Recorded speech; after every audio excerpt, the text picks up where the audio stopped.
nossa primeira conferência, os princípios da criação. Ao longo da história, o homem tem procurado, tem buscado e tem lutado para resolver as questões fundamentais sobre a vida humana no universo. E até o presente momento não chegou a respostas satisfatórias. Isso, é claro, porque ninguém compreendeu o princípio essencial pelo qual a humanidade e o universo foram criados. Mas para nós tratar deste assunto adequadamente, não basta examinar o mundo resultante ou o mundo da matéria. Uma questão mais importante é nós buscar compreender e entender a realidade causal, que é Deus. Por isso, para uma verdadeira solução, é necessário que nós passamos a entender Deus e o seu plano original. Esse plano original é necessário, então, compreender a natureza de Deus. E assim, entender a natureza de Deus, entendendo o seu plano original, podemos ter uma verdadeira solução. É por isso, então, que João 8,32, Jesus disse: conhecereis a verdade, e a verdade vos libertará. Então, vamos entrar no estudo do princípio da criação, na primeira sessão, as características duais de Deus e do seu mundo da criação. Então, vamos analisar a sessão 1 dos princípios da criação, as características duais de Deus. Vamos pensar como nós podemos conhecer Deus, que é um ser invisível. O apóstolo Paulo, ele disse para nós, em Romanos 1,20, porque o seu caráter perfeito de Deus, ele manifesta na sua criação. Então vamos pegar, por exemplo, um artista. Como nós podemos conhecer o caráter de um artista? O caráter de um pintor? A sua mente, que é invisível. Podemos conhecer estudando a sua obra. Então, em cada obra desse artista, nós podemos encontrar fatores comuns que identificam que esta obra pertence ao mesmo autor. Assim como se nós lermos, de repente, 3 livros de Monteiro Lobato, podemos encontrar algum fator comum dentro dessas 3 obras que identifica que essa obra pertence ao mesmo autor. Então eu posso conhecer a causa que é invisível através de nós analisar o efeito visível. Da mesma forma é Deus. Deus também, nós podemos conhecer Deus estudando toda a sua criação. Porque na criação nós encontramos fatores comuns que identificam o Criador, a sua causa. Então, quando nós analisamos aqui em Romanos 1,20, aqui a Bíblia diz: desde a criação do mundo, as perfeições invisíveis de Deus, o seu poder e divindade torna-se visível por meio das coisas criadas. Então, o Deus que eu não vejo, eu posso conhecer estudando, analisando a sua criação. O Deus invisível torna-se visível por meio da sua criação. E também, aqui em Atos 17:28, está escrito: nele nós movemos, nele vivemos e nele existimos. Vamos analisar as características duais, primeiro de caráter interno e forma externa. Então, o caráter interno, ele é interno, é invisível, é a causa, é o sujeito e é vertical. A forma externa é visível, é externo, é o efeito, é o objeto e horizontal. Mas vive em harmonia, em um relacionamento de dar e receber, nessa correlação. Assim como a nossa mente e o nosso corpo. A mente e o corpo em um ser humano faz parte do mesmo ser. Não é separado, é junto. O corpo em um ser humano, no homem, ele é visível e assemelha a sua mente invisível. Esse corpo está completamente sobre a direção da mente, de forma que a pessoa, ela pode dirigir sua vida de acordo com a finalidade. Então, essas características duais estão presentes em toda a criação. Em toda a criação, então, na partícula, no átomo, na molécula, nós podemos encontrar caráter interno, ou natureza diretiva inerente, e energia e matéria, a forma externa. Nas plantas, as plantas também têm um instinto vegetal, assim como as trepadeiras, que enramam em outra planta buscando uma direção, o instinto vegetal e o seu corpo. Os animais também têm uma mente de animal e também o seu corpo de animal. E o homem tem uma mente e um corpo. E isso vive numa ação de dar e receber. Então, dentro de 6 categorias, toda a criação possui aí o caráter interno e a forma externa. Porque a primeira causa, que é Deus, então, Deus ele existe como um sujeito harmônico de suas características duais, de caráter essencial e de forma essencial, e assim Deus, então, como a primeira causa, Deus projetou na sua criação. Como está em Romanos 1:20, podemos então perceber, conhecer e estudar Deus através da sua criação. Então, na criação também nós encontramos um outro par de características duais mais visivelmente. Em toda a criação nós encontramos a positividade e a negatividade, como nas partículas, positivo e negativo, nos átomos, positivo e negativo,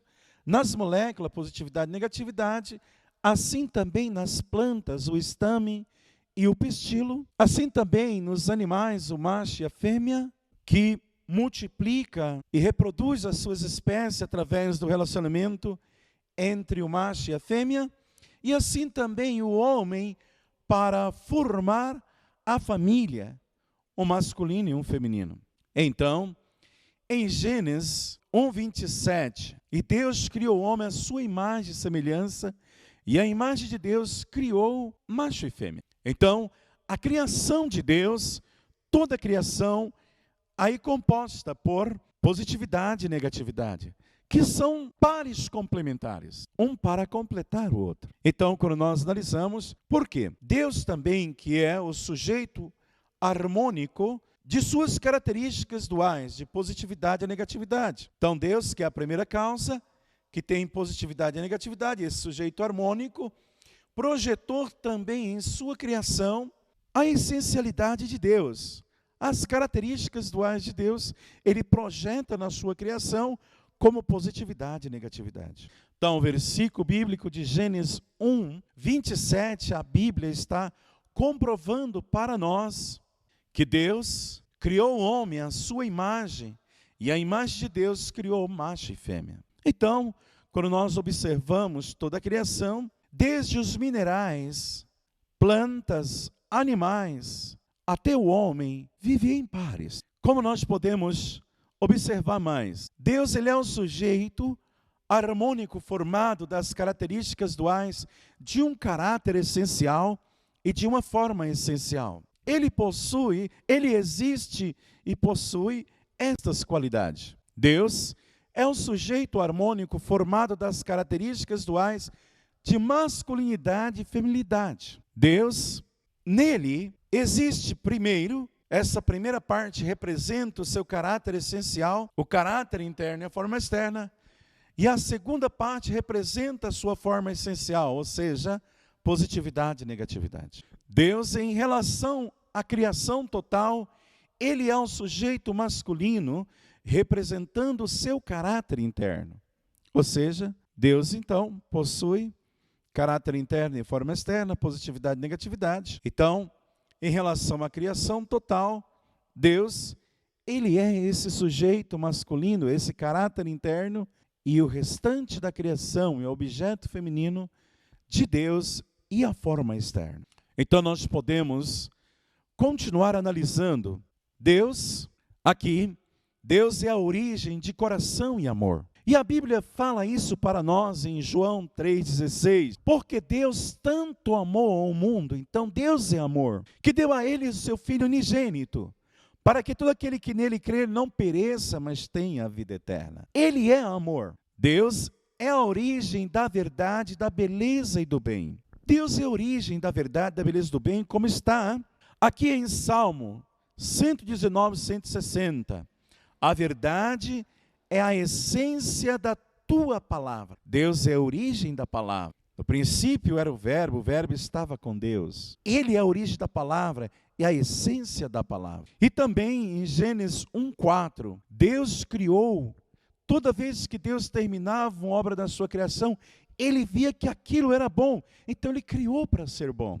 Ele é a origem do bem. E também em Salmos 50:2, como está escrito, desde Sião, perfeita em beleza, Deus resplandece. De acordo com a Bíblia, Deus é a origem da verdade, do bem e da beleza. Deus também é a origem de lei e princípio. Como nós observamos, as leis mosaicas que Deus deu para Moisés, ou os 10 mandamentos, e também quando está escrito em Gênesis capítulo 1, versículo 27, um princípio de Deus é positividade e negatividade, macho e fêmea, masculino e feminino. E Deus é um ser eterno, imutável, único e absoluto. Estes atributos de Deus, ele existe com estes atributos, com estas qualidades. Por isso, em Efésios 4:6, um só Deus, Pai de todos, o qual sobre todos, por todos e em todos. Um só Deus. Então Deus que é, como nós já analisamos, ele que é esse sujeito masculino, o caráter interno que possui todas essas qualidades, também criou a forma externa, o objeto feminino, toda a criação, que deve refletir essas qualidades de Deus. O relacionamento entre Deus e o universo. Como nós já observamos, desde o princípio da criação, quando Deus, ele é a primeira causa. Através do princípio da criação, criou a vida e o universo como efeito. E aqui, dentro da vida e do universo, né?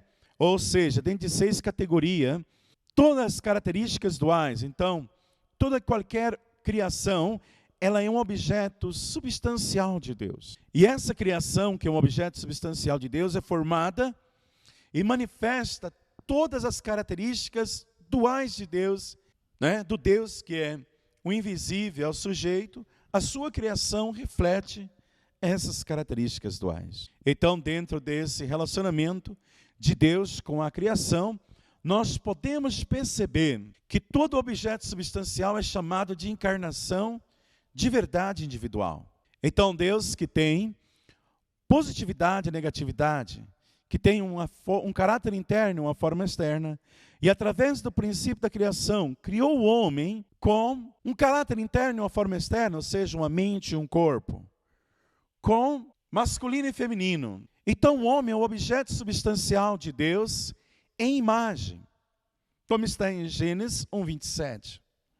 Então, esse homem, ele é uma encarnação de verdade de Deus em imagem, que é diferente do restante da criação. E é por isso que está escrito aqui em Romanos 8:19, porque ardente a expectação da criação, esperando a manifestação dos filhos de Deus. Ou seja, a criação espera a manifestação do homem. Então, ela é diferente do homem. É diferente. O homem é essa encarnação de verdade em imagem, e toda a criação é um objeto substancial de Deus, exceto o homem, porque o homem já faz parte dessa categoria aqui. Então, a criação, que é esse objeto substancial de Deus, a criação que tem macho e fêmea, tem um caráter interno, uma forma externa, mente de animal, corpo de animal, ela é uma encarnação de verdade em símbolo.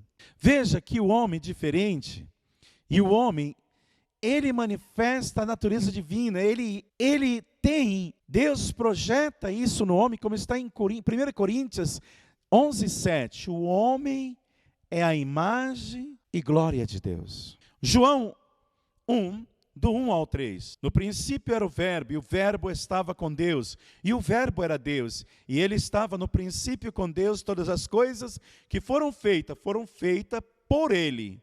Logo, toda a criação é uma encapsulação das características duais de Deus e essa encarnação de verdade individual. Seção 2. Vamos analisar, vamos estudar a energia primária universal, a ação do dar e receber e o fundamento de 4 posições. A energia primária universal. Então Deus, Ele é o Criador. Deus, Ele é o Criador de toda a existência, eternamente autoexistente. É uma realidade absoluta, é transcendente de tempo e espaço. Pela fé, como está escrito em Hebreus 11:3. Pela fé, entendemos que os mundos foram criados por Deus, de modo que o visível não foi feito daquilo que se vê. Então Deus, que possui essas qualidades, Criador de todas as coisas, eternamente autoexistente, uma realidade absoluta, transcendente de tempo e espaço, mas a gente não vê, mas tudo que existe foi criado pelo que não se vê, como está no livro de Hebreus. Também, Apocalipse 1:8. Eu sou o alfa e o ômega, o princípio e o fim. Isaías 46:9. Eu sou Deus e não há nenhum outro. Eu sou o Deus e não há nenhum como eu. Também, no livro de Êxodo 3:14. E disse Deus a Moisés: eu sou o que sou. Disse mais, assim diz aos filhos de Israel. Então, quando nós pensamos no ser Deus e pensamos na energia primária universal, essa energia primária universal, energia fundamental para Deus existir com essas qualidades. A energia primária universal é a origem de todas as energias e a força que permite todos os seres criados existir. Então, como a planta pode existir, como os animais podem existir, como nós, seres humanos, podemos existir? Através da energia primária universal, proveniente de Deus. Então, toda a criação precisa, da energia primária universal para manter a sua existência. Através da energia primária universal, Deus, então, Ele é autoexistente, a energia primária universal também é autoexistente. E é a energia fundamental para todas as energias, é a energia primária universal. Então, quando nós analisamos, quando Deus fala para Moisés, Moisés está orando e Deus aparece para ele numa sarça ardente, Êxodo 3:14. E disse Deus a Moisés: eu sou o que sou. Ele é transcendente de tempo e espaço. A ação do dar e receber. Quando nós pensamos na ação do dar e receber, a ação do dar e receber é quando um sujeito e um objeto de um ser estão desempenhando uma ação de dar e receber depois de ter estabelecido um relacionamento recíproco entre si, através da energia primária universal. Produzida, essa energia primária universal é produzida, então, através da energia primária universal, é produzida a energia necessária para manter a existência de qualquer ser. Então, dentro do ser Deus tem energia primária universal, sujeito, objeto, positivo e negativo, e isso entrou numa ação de dar e receber que gerou uma força. Então, essa força, ela foi necessária para a existência, para a multiplicação e para toda a ação. Por isso que Lucas 6:38 comprova para nós a ação do dar e receber, quando ele disse: dá e ser-vos dado, porque com a mesma medida com que medides, também vos hão de medir de novo. Então, quando nós pensamos no universo, tudo vive numa ação de dar e receber. E aí está tudo vivendo um para o outro. Então, quando nós pensamos mais nessa ação do dar e receber, no universo tudo está vivendo um para o outro através dessa ação do dar e receber de Deus, o parceiro sujeito e também o parceiro objeto que entrou nessa ação do dar e receber. Depois nós podemos observar na criação a ação do dar e receber no mundo animal. Então, nos animais, um animal macho e uma fêmea entrando numa ação de dar e receber para multiplicar e manter a sua existência. Também os animais e as plantas. Quando nós pensamos que os pássaros podem comer os frutos e levar as suas sementes, espalhando a semente, para que se propague essa espécie. Quando nós pensamos, mas na ação do dar e receber no indivíduo. O coração é o sujeito que bombardeia o sangue para veias artérias e elas devolvem de novo para o coração. Então, no corpo humano tem a ação de dar e receber, mantendo-se a saúde e a paz desta pessoa. A ação do dar e receber nos animais. Vamos pegar uma abelha e a flor. A flor que fornece o néctar e a abelha que leva os polos positivo e negativo de uma flor para a outra. Então tem a ação do dar e receber, mantendo a harmonia. A ação do dar e receber no indivíduo. A mente é o sujeito, o corpo é o objeto, o positivo e negativo.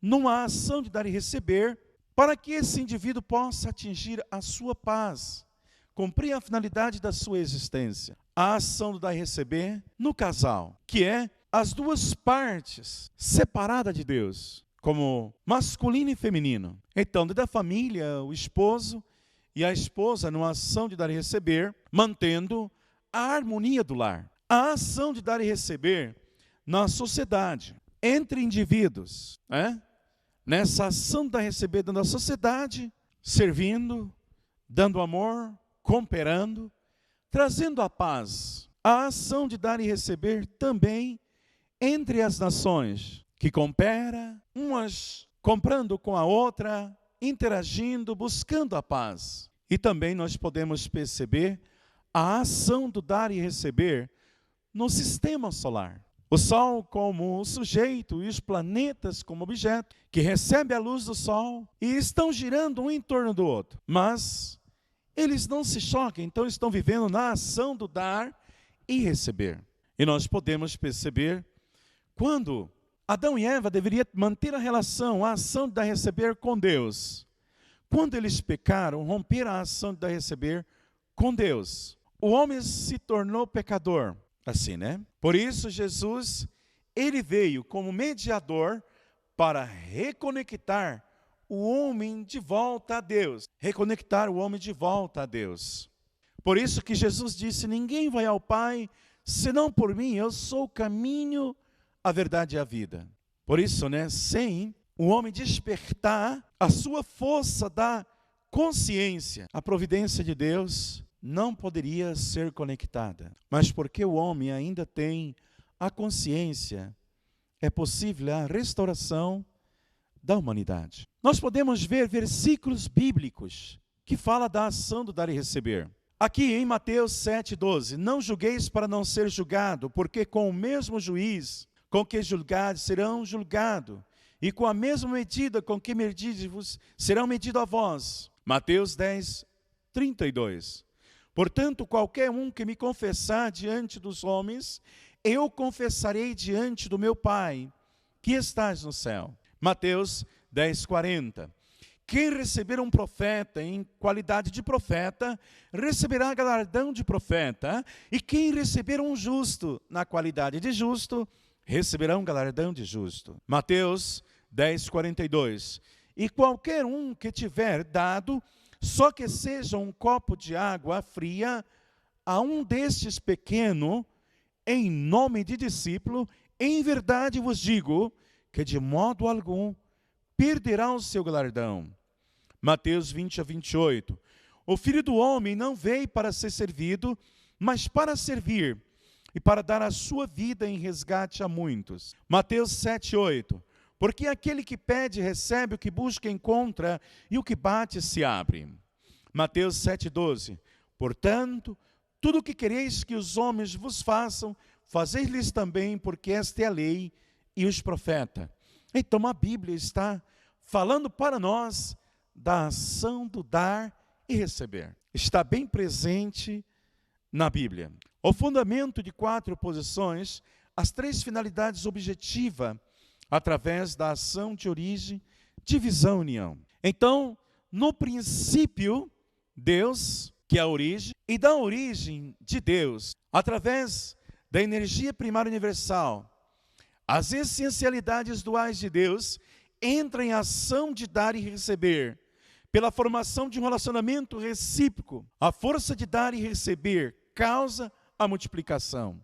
Então, em Deus energia primária universal, sujeito objeto, entrou numa ação de dar e receber, isso gerou uma multiplicação. Multiplicou em um sujeito e um objeto. Esta ação leva às essencialidades duais e se separa em dois objetos, substancial centralizando-os em Deus. Daí, o par de sujeito-objeto substancial entra em outra ação de dar e receber, formando um novo relacionamento recíproco através da energia primária universal. Então aqui, as essencialidades duais que estavam separadas, dentro de Deus se dividiu, se multiplicou em sujeito-objeto, entrou nessa ação do dar e receber, formando um novo objeto para Deus. Então, dessa maneira, Deus, como a origem, divide-se em duas substâncias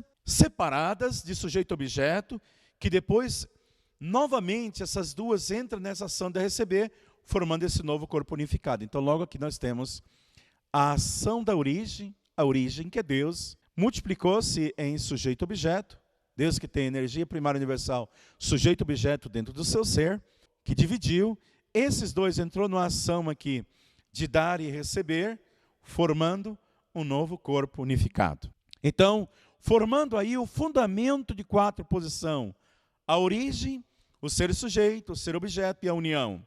Esse fundamento de quatro posições é a origem do número 4, é também a origem do número 3, que é o resultado das realizações de 3 finalidades objetivas.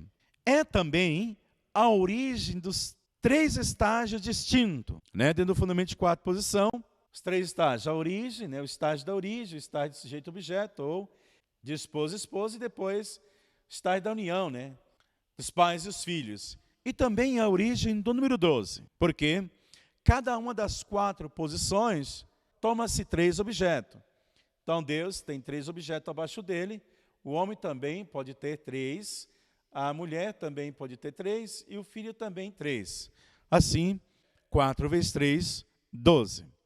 Esse fundamento de 4 posições é a base fundamental do bem que cumpre a finalidade da criação de Deus. O fundamento de 4 posições também é a base fundamental de toda existência que Deus pode dirigir de toda força para existir. E o fundamento de 4 posições é a finalidade da criação eterna de Deus. Isso é o fundamento de 4 posições. Iniciando a seção 3, a finalidade da criação do universo. Esta é uma das partes mais importantes que nós temos que guardar no fundo dos nossos corações. A finalidade da criação do universo. Por quê? Quando nós pensamos na Bíblia, diz assim, Gênesis 1, 4. E nós vamos analisar, podemos ver isso também, e eu aconselho também você a estudar a sua Bíblia, no Gênesis, do 1, do 4 ao 31. Você vai analisar ali que a Bíblia fala que cada vez que Deus criava uma nova espécie na sua criação, ele via que aquilo era bom. Agora, por que Deus criou para ser bom? Então Deus queria que toda a sua criação fosse bons objetos. Para quê? Para que Ele mesmo, Deus, pudesse sentir alegria quando olhasse a sua criação. Como Deus queria sentir alegria ao ver a sua criação. E é por isso que aqui, em cada versículo está dizendo, e ele terminou uma nova espécie, viu que era bom, outra espécie viu que era bom, fez o mar, viu que era bom, fez as plantas, viu que era bom, as espécies, enfim, por último, criou o homem dizendo, isto é muito bom. Agora, era bom para quê? Porque Deus é a essência do bem, tudo que ele cria é bem, é bom, e ele criou para ser bom, para que ele pudesse sentir alegria quando olhasse. É por isso que aqui a Bíblia narra para nós, veja, que é no princípio lá, é nos primórdios. Deus está falando para Adão e Eva em Gênesis 1, 28, e Deus os abençoou e disse, frutificai, tornar-se maduro, um caráter maduro, multiplicai-vos e encher a terra, tinha que encher a terra, sujeitai e dominai sobre os peixes do mar, sobre os mar, as aves do céu e sobre todo animal que se move sobre a terra. Então Deus está dando 3 direções, 3 grandes bênçãos para o homem. Então quando nós analisamos Depois que criou o universo, Deus finalmente criou o homem que tem sensibilidade de todo tipo de emoção de acordo com o seu caráter e forma. Quando nós pensamos nas cordas vocais do ser humano que é capaz de imitar todo tipo de animal, por exemplo, como isso é profundo. E Deus esperou sentir alegria olhando tal homem. Então veja você, quando o homem, ele sente alegria, seguindo as palavras das 3 grandes bênçãos, e realiza o reino de Deus, se o homem faz isso para Deus, o que Deus realmente sente? Deus sente alegria olhando isso. E o homem também vai sentir alegria. Então, quando nós pensamos a finalidade da criação, para que Deus criou? Deus, através da finalidade da criação do universo, Deus criou porque Ele queria sentir alegria. Então Deus cria porque Ele quer sentir alegria. E qual é a finalidade da existência do homem centralizado no universo?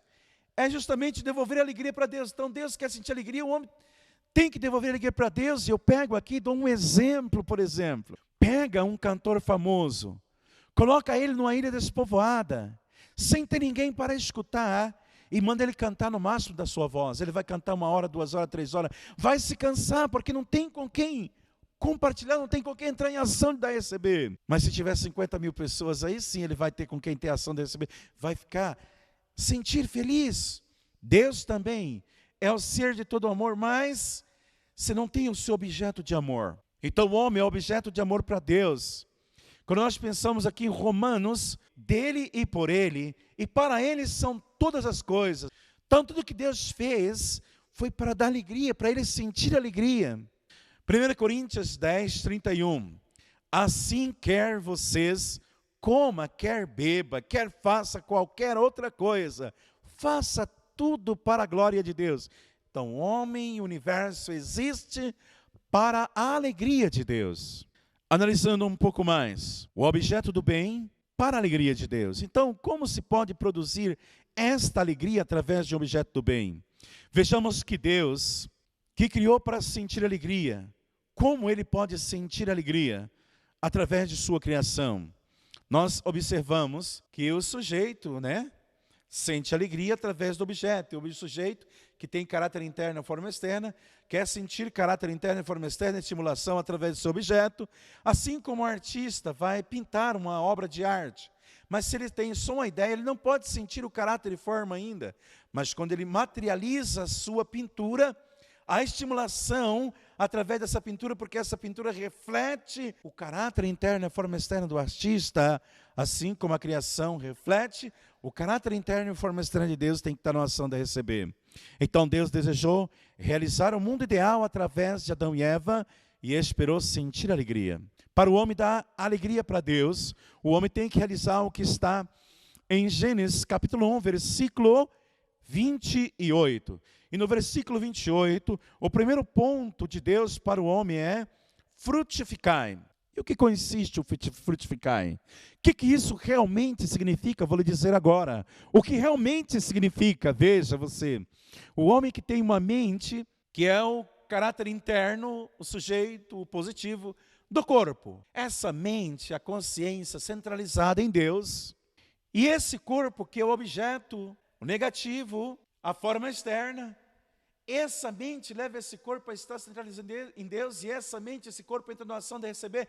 O resultado que se tem disso é o homem aperfeiçoado. Então, o frutificar é o homem aperfeiçoado, é o homem ideal. Por quê? Quando Deus falou para Adão e Eva, crescei-vos, Ele não está falando do crescimento físico, porque quando a criança nasce, os pais não precisam mandar a criança crescer. É só dar o alimento necessário que ela vai crescer. Então, quando Deus falou para Adão e Eva, crescei-vos, Ele está falando do aperfeiçoamento individual da mente e do corpo do homem centralizado em Deus para tornar um homem aperfeiçoado.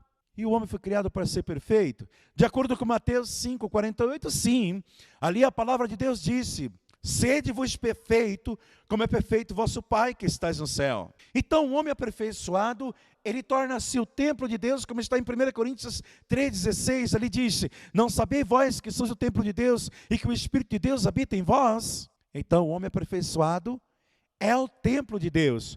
Um homem perfeito forma um só corpo com Deus, como está em João 14:20. Jesus disse: naquele dia conhecereis que estou meu Pai, vós em mim e vós. O homem aperfeiçoado sente exatamente tudo que Deus sente. O homem aperfeiçoado conhece a vontade de Deus. O homem aperfeiçoado vive exatamente como Deus deseja que ele viva. Então esse homem aperfeiçoado, que tem todas essas qualidades, esse homem torna-se a imagem e semelhança de Deus, sim. E Deus pode sentir a alegria olhando tal homem. E o homem sente alegria com ele mesmo, porque ele é um ser de bem. Então esse homem aperfeiçoado, centralizado-se em Deus, possui mais qualidades. Quais são as outras qualidades que possui um homem aperfeiçoado? Este homem aperfeiçoado imediatamente sente tudo que Deus sente, como se o sentimento de Deus fosse dele mesmo. Ele não consegue fazer coisa alguma que machuque o coração de Deus. Jamais vai cair, jamais vai pecar. Se aparecer um ser humano na terra com essas qualidades, o que Deus sente? Alegria, satisfação, porque contemplou a sua criação, realizou a finalidade pela qual ela foi criada. E a segunda bênção de Deus é multiplicar. Em que consiste multiplicar? Porque no mesmo Gênesis 1:28 está escrito: multiplicai-vos, enchei a terra. O multiplicar é o homem que realizou a primeira bênção, é o homem ideal que encontra a sua mulher ideal, que também realizou a primeira bênção. Então o homem ideal, uma mulher ideal centralizada em Deus, homem perfeito, mulher perfeita, gera os filhos perfeitos, assim como o filho de peixe, peixinho é.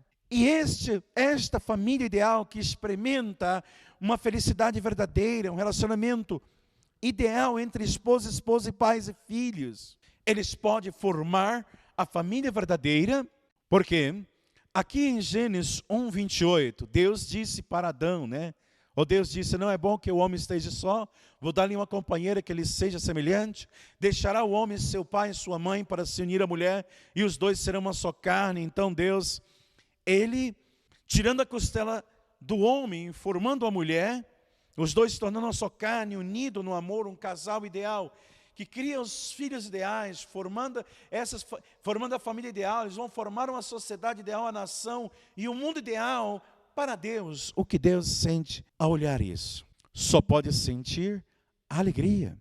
Por isso, quando nós pensamos na segunda bênção de Deus, o multiplicar, Adão e Eva deveriam ter se tornado o casal ideal e deveria formar o fundamento familiar de 4 posições, centralizado em Deus, multiplicar os filhos através dessa união, formando este fundamento de 4 posições no nível familiar.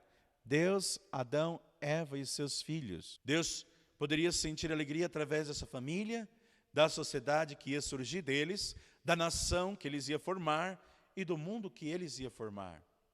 Então, nesse reino ideal, esta multiplicação dos filhos, a família ideal tem relacionamento saudável. Deus contempla, porque ele pretendia realizar esse casal ideal. Os pais representam Deus. Essa família se tornaria a escola do amor, das virtudes, e seria um modelo para a sociedade ideal. A terceira bênção de Deus para o homem foi o dominai. Então, quando nós pensamos o domínio para com toda a criação, então inicia do mais inferior ante o superior, Então, quando nós pensamos que Deus, ele cria o homem com todos os minerais, e esses minerais, quando nós pensamos, uma partícula está para um átomo para a molécula para os minerais assim para a planta para os animais, e os animais para servir o homem. Então o homem é essa encapsulação de todas as coisas do cosmos. Então o homem é um macrocosmo do cosmos total. Então esse homem que Deus disse para dominar, este homem tem que completar esse fundamento de 4 posições no nível do dominai. O homem centralizado em Deus, tendo domínio sobre a criação. Agora, essa união por meio desta ação de dar e receber entre o amor e a beleza. Então o homem dá amor para a criação e a criação devolve beleza. Realizando-se o mundo ideal, esse fundamento de 4 posições dominar, que é Deus, o homem, toda a criação e o mundo ideal. O homem, com toda a criação, formando esse fundamento de 4 posição. E essa terceira bênção, ela continua no Gênesis 1:28, porque ali diz: sujeitai e dominai sobre os peixes do mar, sobre as árvores do céu e sobre todo animal que se move sobre a terra. Para que o homem realize essa terceira bênção, ele deve estabelecer o fundamento de 4 posição para o domínio centralizado em Deus, através da união, por meio desta ação de dar e receber de amor e beleza entre o homem, que é o objeto substancial de Deus, e com toda a criação, que é o objeto simbólico de Deus. Então, se o homem realiza isso, poderíamos ter um meio ambiente saudável, uma prosperidade material para todos, uma ciência e tecnologia altamente desenvolvida que traria benefício para todo o ser humano e também para todo o mundo natural. E é por isso que em Romanos 8:19, por isso a criação aguarda ansiosamente a manifestação dos filhos de Deus. Então, se o homem fosse um homem ideal, o domínio seria o domínio de amor. Assim, o homem centralizado em Deus, o homem aperfeiçoado, dominando toda a criação. Então, quando nós pensamos os fundamentos de 4 posição, no nível individual, né, no nível familiar e no nível do dominar a criação, era para ter sido realizado por Adão e Eva, e é para ser realizado enquanto se vive aqui na terra. Porque se o homem realiza isso aqui na terra, como está escrito em Mateus 6:10, venha o teu reino e seja feita a tua vontade, assim na terra como no céu. Então veja que o reino de Deus, a vontade de Deus, é para completar primeiro aqui na terra, para completar-se como finalidade do bem, para a alegria de Deus e também do homem. Então, se o homem realiza o reino dos céus aqui na terra, realiza as 3 grandes bênçãos aqui na terra, depois da sua morte, como está escrito em Gênesis 12:7, o pó volta à terra, o que era, e espírito para Deus. E nós temos um corpo físico e um corpo espiritual, como está em Coríntios 15:44, semeando o corpo animal, ressuscitando o corpo espiritual. Se há um corpo animal, há também um corpo espiritual. Então o homem vivendo no corpo físico aqui na terra, deixando esse corpo que vai voltar a ser pó. Mas ele viveu o reino dos céus, realizou as 3 grandes bênçãos. Ele vai entrar no reino dos céus no mundo espiritual. Vamos analisar a seção 4 do princípio da criação. Na seção 4, vamos estudar o valor original da criação. Quando nós pensamos no valor original da criação, vamos pensar primeiro no homem, mas nós vamos estudar o intelecto, emoção e vontade original, que pode produzir verdade, beleza, bem original. Deus, na verdade, ele é o sujeito para o intelecto, emoção e vontade. Mas quando ele criou o homem, a sua imagem e semelhança, então o homem, ele responde a Deus como esse objeto, um aperfeiçoado, né? Responde a Deus como objeto. Então, dentro da mente do homem tem 3 faculdades básicas, né? 3 funções básicas: emoção, intelecto e vontade. Dentro do homem aperfeiçoado pode responder a Deus. Então, o homem que tem as 3 funções dentro da sua mente, de intelecto, vontade e emoção, responde isso no corpo. O seu corpo pode agir de acordo com a vontade de Deus, em resposta aos comandos da mente, produzindo com o intelecto a verdade, e com a vontade o bem, e com a emoção a beleza. Por isso, quando nós vemos, por exemplo, como pode se produzir isso na vida humana, então um sujeito do bem, ele busca a verdade, né, através da ciência, a beleza através da arte e o bem através da religião.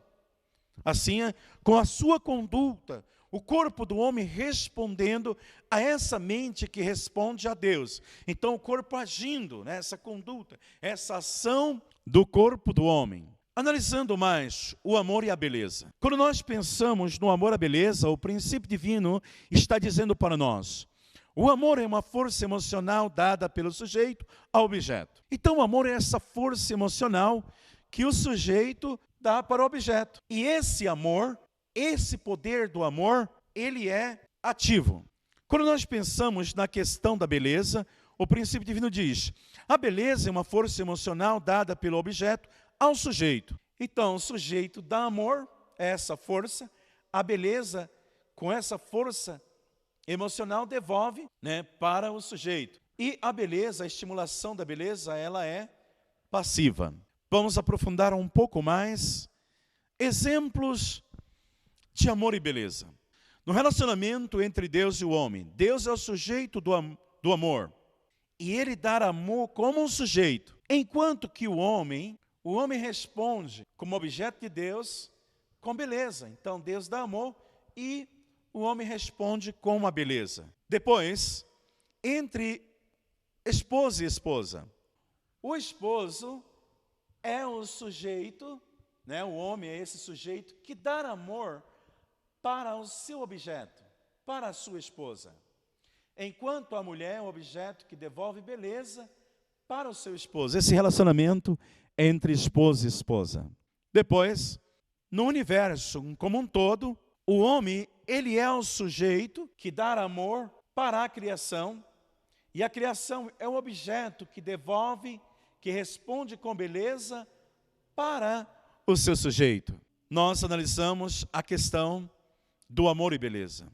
Contudo, quando um sujeito e objeto estão unidos, então na beleza, na criação, tem amor latente, e dá a beleza latente mesmo dentro também do amor. Isto porque, quando o sujeito e o objeto se unem, no movimento circular, o sujeito pode ficar na posição de objeto e o objeto também na posição de um sujeito. O bem e o mal, retidão e iniquidade. O que é bem? É uma ação que busca realizar a finalidade da criação. Por exemplo, as 3 grandes bênçãos, fundamento de 4 posição, realizar a finalidade da criação centralizada em Deus. O resultado dessa ação é bem. Quando nós pensamos no que é mal, então a ação do homem pode decidir o que é bem e mal. O mal é a ação contra a finalidade da criação, ou o resultado, por exemplo, a queda de Adão e Eva não realizou as 3 grandes bênçãos centralizadas em Deus, mas realizou centralizado em Satanás. Então esta ação se chamou mal.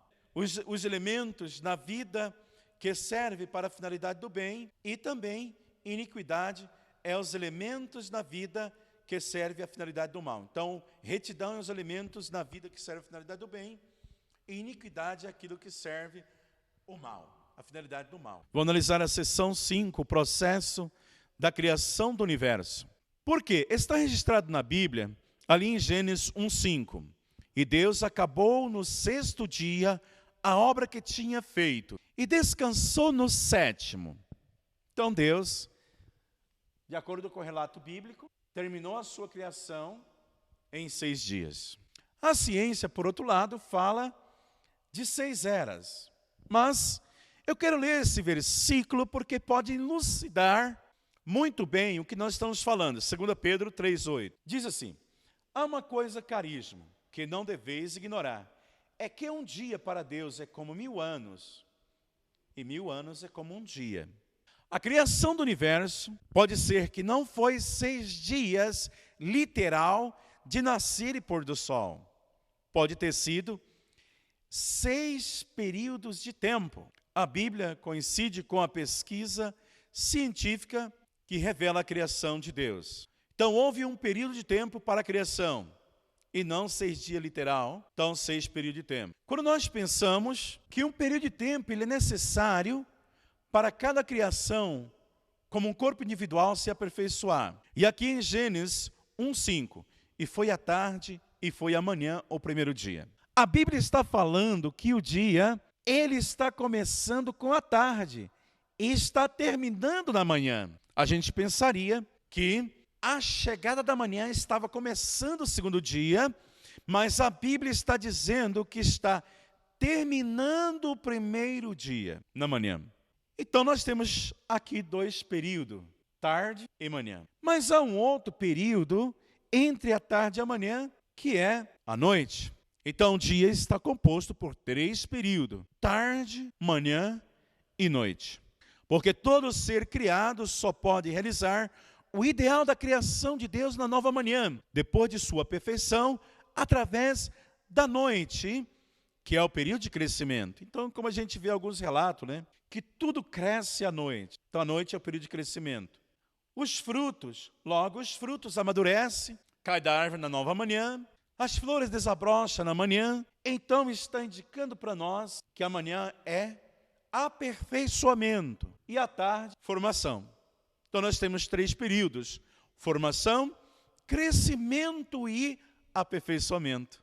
O período para o crescimento da criação e o domínio indireto. Então, o período de crescimento para a criação e o domínio indireto. Então, quando Deus criou, o homem tinha que atingir a sua perfeição através de passar os 3 estágios, como nós temos lá atrás.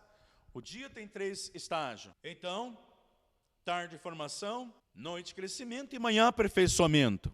No domínio direto, nós podemos ter aqui a força do princípio, e a criação só pela força do princípio já está nesse domínio direto de Deus, na sua perfeição. Mas o ser humano, para atingir a sua perfeição, tem a força do princípio, mas tem que atravessar os 3 estágios para o período de crescimento, formação, crescimento e aperfeiçoamento. Nesses 3 estágios, o homem tem a sua responsabilidade.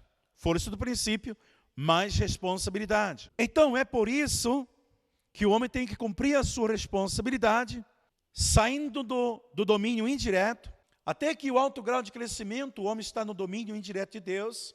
Mas se ele observa o princípio, mas cumprindo a responsabilidade, observando o princípio, sai do período de crescimento e entra no estágio de aperfeiçoamento e pode tornar-se uma unidade com Deus, tornar-se perfeito, assim como Deus, imagem e semelhança. Assim como a Bíblia fala dos 3 estágios do paraíso ou do reino dos céus, dos 3 estágios do céu, como está em 2 Coríntios 12, 2. Ali a Bíblia fala do 3º céu, o 3º estágio. E então, Deus vai dar o mandamento de não comer do fruto para Adão e Eva, e Adão e Eva deveriam aperfeiçoar-se observando esse mandamento. Mas Adão e Eva caiu enquanto estava aqui no domínio indireto. Então, o aperfeiçoamento, no aperfeiçoamento do homem, não vai depender do poder exclusivo da criação de Deus, mas do cumprimento da responsabilidade do homem. Então, o homem nesse domínio direto, tem que cumprir responsabilidade.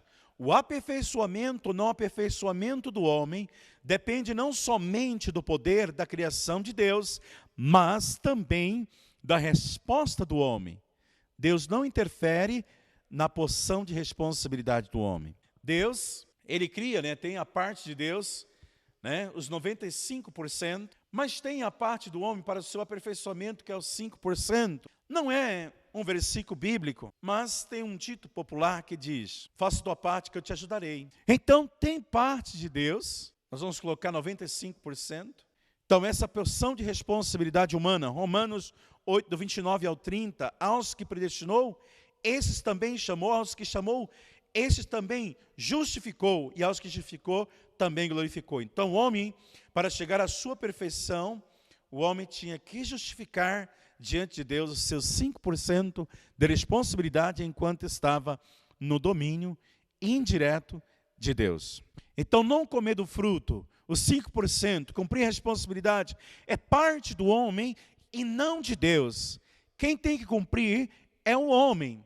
Deus, ele quer que o homem se torne 100% sua imagem e semelhança, perfeito. Uma mãe desenha um gatinho e deixa faltando, de propósito, um olho. E ela espera que a criança coloque esse olho para a criança participar de quê?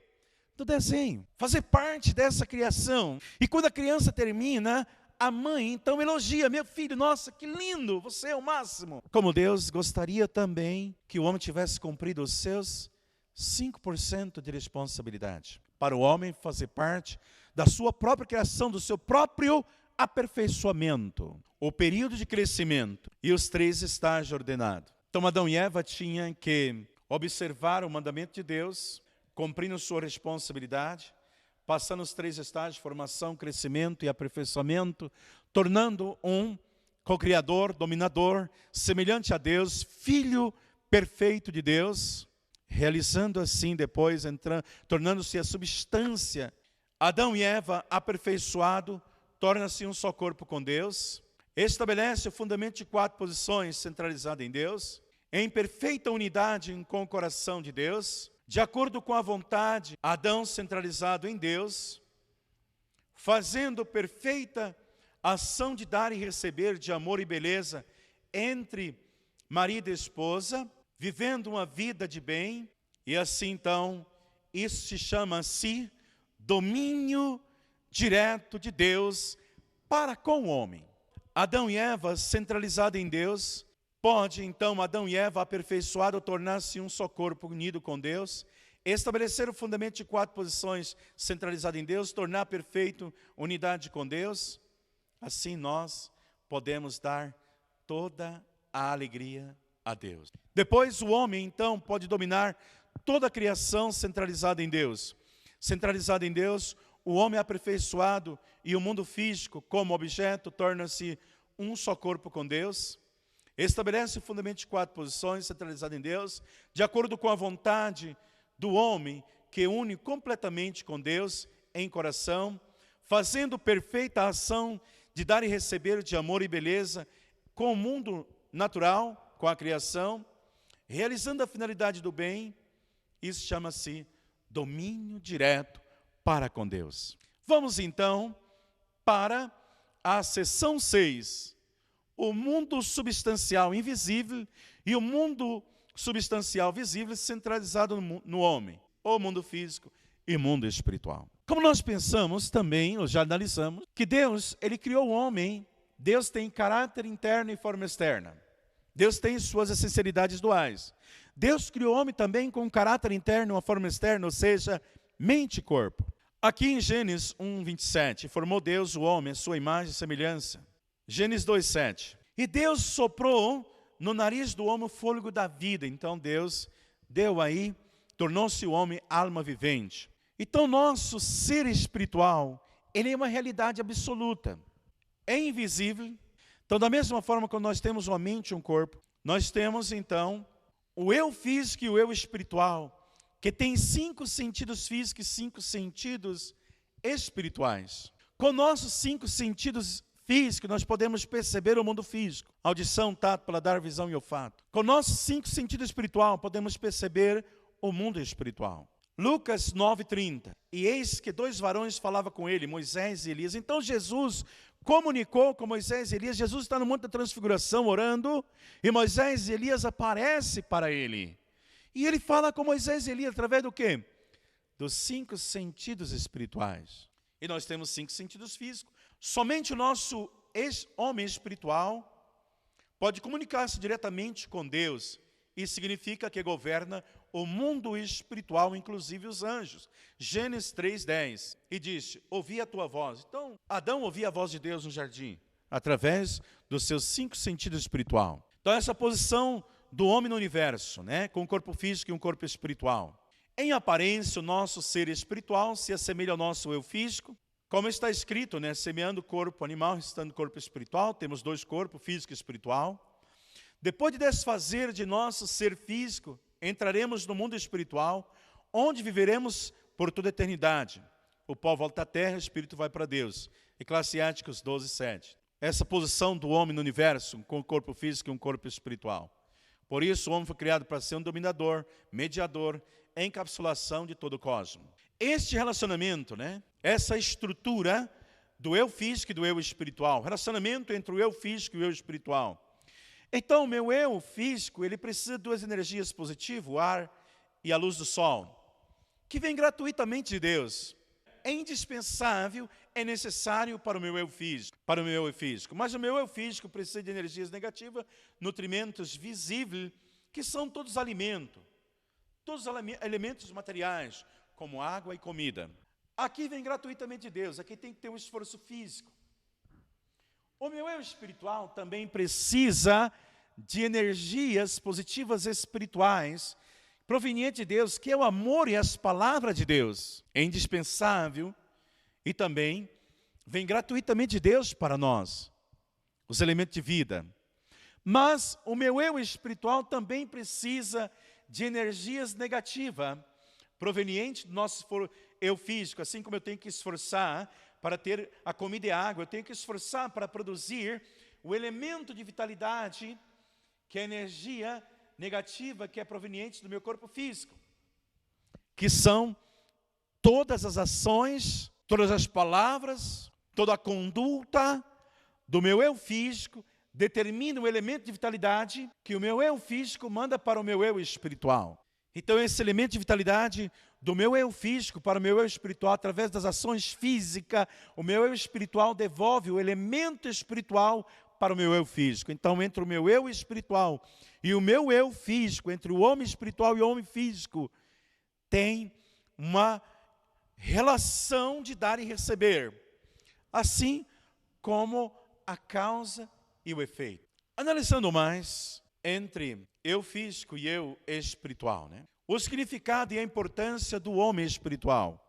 Qual a importância do homem espiritual? Este homem espiritual, primeiro, ele é um sujeito para um homem físico. 2, esse homem espiritual é sentido e percebido apenas através dos 5 sentidos espiritual. 3, com o homem espiritual, através do eu espiritual, podemos comunicar-se diretamente com Deus. 4, esse homem espiritual tem domínio sobre o mundo espiritual, inclusive os anjos. 5, ele existe como uma realidade substancial e invisível. 6, aparece em aparência, é idêntico ao meu eu físico. 7, vive eternamente no mundo espiritual, invisível depois de sua morte, e vai viver lá para sempre. Essa é a importância do nosso homem espiritual. E o significado e a importância da nossa vida física, do meu eu físico. O meu eu físico, aqui na Terra, é muito importante. Por quê? Porque eu preciso aperfeiçoar o meu eu espiritual, como está em Mateus 5,48. Mas para aperfeiçoar o meu homem espiritual, é durante a minha vida terrena. Por isso, em Mateus 6,33, Jesus falou: buscai, pois, em primeiro lugar o reino de Deus, sua justiça, e tudo mais vos será acrescentado. Ou seja, Jesus não limitou as bênçãos que nós podemos receber de Deus, se em primeiro lugar nós buscar o reino de Deus. Ele disse que tudo é possível, tudo vai ser acrescentado. E também, em Romanos 8:39 ao 30, diz que nós temos que justificar para ser glorificado, aperfeiçoar na terra, para que meu espírito possa aperfeiçoar. Provérbio 19:2, assim a alma sem o conhecimento não é bom. O homem sem o conhecimento da palavra de Deus não é bom, porque o que se apressa com seus pés erra o caminho. Também Tiago 3,6, a língua é o fogo, um mundo de iniquidade que contamina todo o meu eu espiritual. Então, o que falamos, o que proferimos, e Jesus, ele pede, aqui em 2 Pedro 1,10, para que nós façamos cada vez mais forte a nossa fé, a nossa vocação para com Deus, para que jamais nós vamos cair. E também, em João 8,32, conhecereis a verdade e a verdade vos libertará. Então, a libertação do meu eu espiritual depende do homem físico conhecer a verdade. E também em Gênesis 2,17, Deus deu o mandamento para Adão e Eva de não comer do fruto, Ou seja, Adão e Eva caiu, comeu, e disse que se comesse morreria. Então, qual foi a morte? A morte também foi espiritual. Mateus 18:18, Jesus disse que tudo que fosse ligado na terra seria ligado no céu. Então, o meu eu físico, precisa, então, estar centralizado e cumprir a finalidade aqui na terra. E tudo que fosse ligado na terra seria ligado no céu. Então, o espírito só pode crescer enquanto habita com o corpo físico aqui na terra. Assim como nós podemos analisar, essa estrutura e essa relação do meu eu físico e meu eu espiritual é semelhante a uma planta e seus frutos. Uma planta, no dia que você planta, não tem fruto maduro, precisa de um certo período de tempo, regando, adubando, para que possa dar um fruto maduro. Então, o corpo físico é como a planta e o espírito é como o fruto. Então, assim, tem que ter um período de tempo. Por isso, o homem, através dos 3 estágios ordenado, formação, crescimento, aperfeiçoamento, precisa trilhar observando este mandamento de Deus, E assim também nós podemos analisar, o homem espiritual aperfeiçoa-se através desse período de crescimento dos 3 estágios. Então, nosso homem espiritual deve aperfeiçoar-se pelo crescimento gradual, através dos 3 estágios ordenados, juntamente com o nosso homem físico, centralizado-se no mundo, na mente espiritual, de acordo com o princípio da criação. Então, um espírito no estágio de formação é só um espírito de forma. No estágio de crescimento, um espírito de vida. E no estágio de aperfeiçoamento, um espírito divino. Assim, 2 Coríntios 12:2 fala do terceiro céu, o estágio ali do espírito divino, o estágio de aperfeiçoamento. A sensibilidade do nosso homem espiritual. Toda a sensibilidade do nosso homem espiritual deve ser cultivada através do relacionamento recíproco com o homem físico durante sua vida na terra.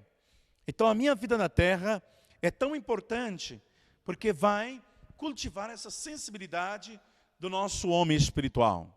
Por isso, o homem deve aperfeiçoar-se na terra. Então, aperfeiçoar durante a vida na terra. E experimentar perfeitamente o amor de Deus na terra, para que o homem espiritual experimente perfeitamente o amor de Deus no mundo espiritual invisível depois de sua morte.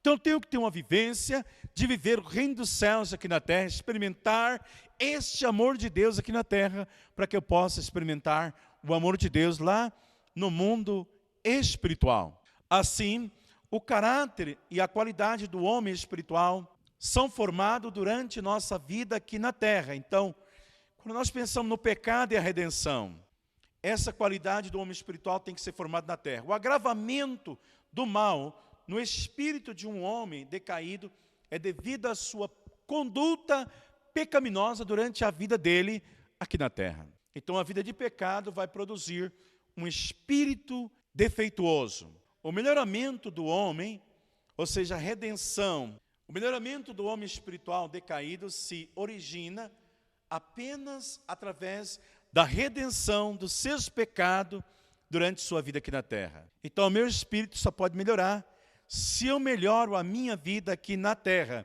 E é por isso que Jesus, ele veio, né? Esse é o motivo de Jesus, que ele veio na terra, na carne, a fim de salvar os homens decaídos, essa humanidade pecaminosa, porque devido a essa conduta pecaminosa. Então nós devemos ter uma boa vida aqui na terra, a fim de ter uma boa vida também lá no mundo espiritual. Por isso Jesus veio na carne, no corpo físico, a fim de dar essa redenção aos homens físicos. O pecado, né, e a redenção, quando nós pensamos em Mateus 16:19, que Jesus ele dá a chave do reino dos céus para Pedro, e ele fala que tudo que for ligado na terra vai ser ligado no céu. Então, primeiro, o reino dos céus tem que ser realizado na terra. A finalidade da criação, primeiro, é essa providência de realizar o reino dos céus na terra. Então, a salvação ela tem que ser completada, ela tem que ser realizada primeiro aqui na terra. Então, o destino desse homem espiritual, né? Então, quem é que decide se o espírito de uma pessoa vai para o céu ou para o inferno? Esse destino do homem espiritual não é decidido por Deus, mas sim pelo próprio homem, com a sua conduta de vida aqui na terra. Originalmente, o homem foi feito de tal modo que, depois de sua morte, se ele se aperfeiçoa aqui na terra, depois da sua perfeição aqui na terra, ele vai respirar o amor de Deus. Então, depois da sua morte, ele pode respirar o amor de Deus lá no mundo espiritual. Então, se o homem espiritual ele é incapaz de respirar esse amor de Deus perfeitamente, por causa de sua conduta pecaminosa, ele sente dor quando se encontrar diante de Deus, que é o sujeito do amor perfeito, né? Por isso temos que aperfeiçoar esse amor aqui na terra. Então esse destino, né, do homem é decidido pelo próprio homem. A conduta pecaminosa separa o homem de Deus, e esse homem que é separado do amor de Deus, consequentemente, ele não consegue respirar, então ele vai automaticamente para o inferno, que é o mais distante lugar do amor de Deus. Então, essa conduta do homem aqui na terra, né? Esse destino do homem espiritual, após sua morte, é devido a essa conduta pecaminosa. Então, uma vida de bem, que elimina o pecado, que busca o amor verdadeiro, então essa conduta leva o homem para o reino dos céus. Mas a conduta pecaminosa vai separar o amor de Deus. Então o homem vai sentir muita dor se ele se viver numa região escura do mundo espiritual e não puder viver na presença de Deus. Então essa redenção, é melhor buscar essa conduta, né, para o bem. Quando nós analisamos essa multiplicação dos homens, espirituais. Então, a multiplicação do homem espiritual ocorre simultaneamente com a multiplicação do homem físico através da sua vida do homem físico. Então, Deus ele criou o homem. Então, esse homem espiritual foi criado para crescer somente no solo do homem físico. Vamos analisar um outro ponto, né? As três etapas da existência do homem. A primeira etapa na vida uterina, né? Lá no útero da mãe, 9 meses. É uma preparação para vir para a terra. Na terra, no máximo 100 anos. Então, na vida da terra, o homem tem que viver com a verdade, com a bondade. Então, com a verdade, buscando o bem, aqui no mundo material, com a bondade. Da mesma forma como o homem busca o bem material, o alimento, abrigo, saúde física, o homem também tem que buscar a verdade, a bondade, o amor verdadeiro e a saúde espiritual enquanto está aqui na terra, realizar a sua família, enquanto está aqui na terra, para assim, quando o homem entrar no mundo espiritual eterno, poder gozar do belo mundo espiritual, né? Recebendo os elementos de vida, né? Na terra, através da bondade, para gerar esse elemento de vitalidade para o homem espiritual. E assim, então, nós podemos analisar também a consciência original e a mente original. A mente original e a consciência do homem repelem-se ao mal e direcionam o homem para o bem. Então, quando nós analisamos a mente humana, é a consciência da mente original e da mente física. Esse relacionamento semelhante ao de dar e receber entre o caráter interno e a forma externa. Quando tem Deus como centro, elas formam uma unidade e guiam o eu espiritual e físico para formar uma unidade e cumprir a finalidade da criação. Quando unidas, chama-se mente humana. Então, quando a mente humana está nessa ação de dar e receber entre a mente física e a mente espiritual, buscando-se a consciência. Então, essa consciência que nos guia sempre para o bem. A mente original que busca o bem, absoluto e sempre relaciona com a consciência e sempre procura o bem de acordo com o padrão por ela estabelecido. A mente original sempre procura corrigir o padrão defeituoso da mente má, mas enquanto a nossa mente física estiver sob o cativeiro de Satanás, e assim as ações foram no seu comando de Satanás, podemos chamar isso de mente má. Então essa é a consciência e a mente original do ser humano que busca corrigir esse defeituoso lado da nossa mente má. Até aqui nós falamos dos princípios da criação. Quero agradecer a atenção e aguarda o próximo vídeo. Muito obrigado.